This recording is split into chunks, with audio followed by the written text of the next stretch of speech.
Hi guys, I want to give you a quick tour of my 2015 Ford Transit Cargo. It's the medium roof and 138-inch wheelbase with the 3.5 liter EcoBoost and tow package. I've turned this cargo van into a camper. As you can see here, a few things I've added on the outside. I've got this table, pops down, gives you a place to put food. Maybe you want to put your stove out here and cook. Also electric wise, I've got a 5-switch rocker panel here.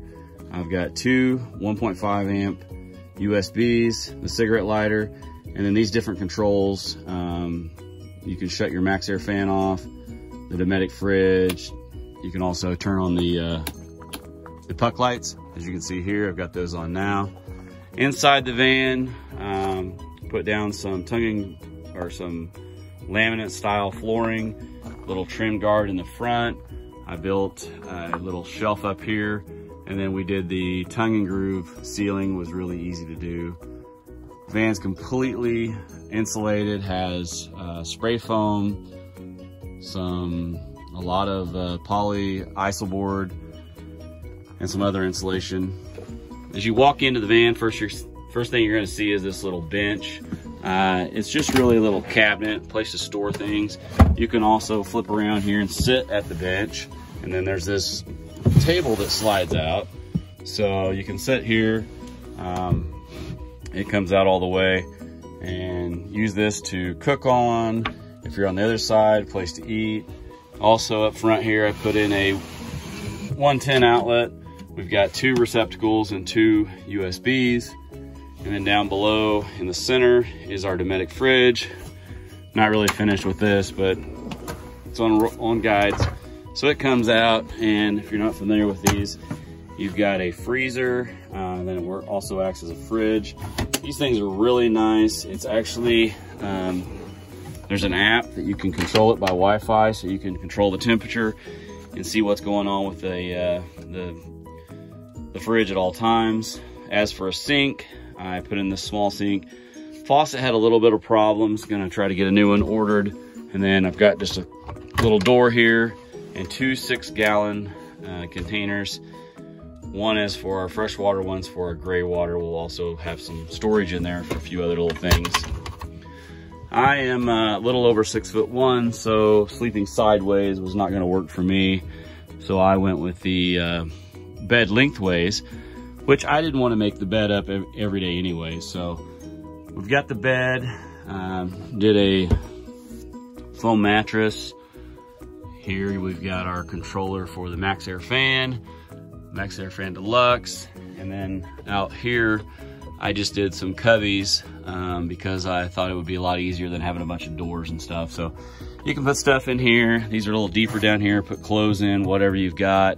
I did end up putting a USB up front here, two 2.1 amps. That way you can charge if you're sitting at the table, if you're in the front of the bed.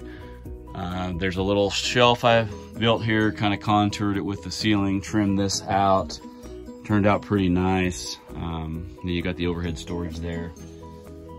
Then we're gonna roll around to the back, kind of give you a tour of that. So I am charging it right now. This van charges right now it charges by shore power and then by the alternator as it's running. But I will be adding up top here a couple solar panels once I figure out what kind of roof rack I want to do. So back in the back, power wise, there's quite a bit. I've got two 200 amp Renogy gel batteries.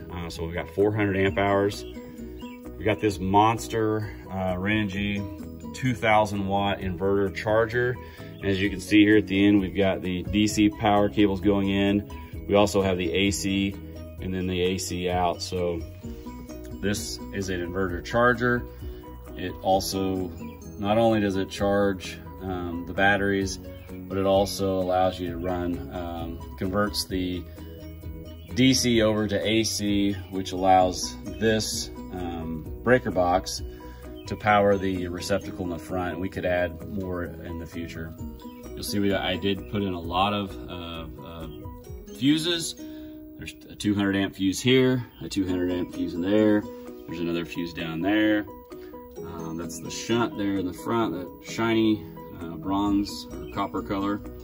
And then I did put in shut off, so this one here will shut off all the power from the batteries to the van. This one here shuts all the power off from the batteries to the converter.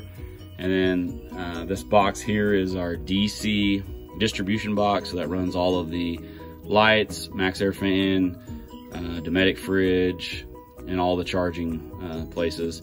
And then here is the Renogy battery to battery charger. So this allows you to automatically, as the car starts, switch between whatever power source you may have to powering the car off of the alternator. So as you can see, there's a lot of heavy duty used 2-aught cables most places, and then there's some 2-gauge stuff that runs to like the DC and stuff. So plenty of power. You know, with a couple solar panels, we should be able to run everything that we're going to run for at least a week at a time on the battery banks that we have. Down below, I've got this little area here. I will add a divider in this side, but this will be a place to put camp chairs or whatever. The center section where the Dometic fridge is, we'll probably put a bulkhead in the front, and then you'll have all this area in the back for storage. I did have to leave a spot to get to the rear, the tire spare. And then on this side, I've got a compartment here that's about 6 feet long, and it allows you to put bikes or whatever. I plan on putting at least 2 bikes in there. And then you see this black curtain. It actually comes all the way down. And there's a zipper place in the top. I sewed this all by hand. So at night, if you want to close up the windows, you can zip that up and that'll cover that up. And then the intent here is when we put the road shower up on the roof, and then a couple shower spots in the back, this will act like as a shower curtain. So if we get any overspray, it's not gonna get into the van, into the components. So yeah, that's the van. It's coming right along. There's not a whole lot left. I do wanna do some kind of a custom roof rack to add some solar panels. Cool thing on the back of this one is it has built-in towing. So we've got 5,000 pound towing capacity with a brake controller already built in, and then both of our plugs for depending on what kind of trailer you have. So appreciate you tuning in. Probably will add a couple videos in the future. Thanks.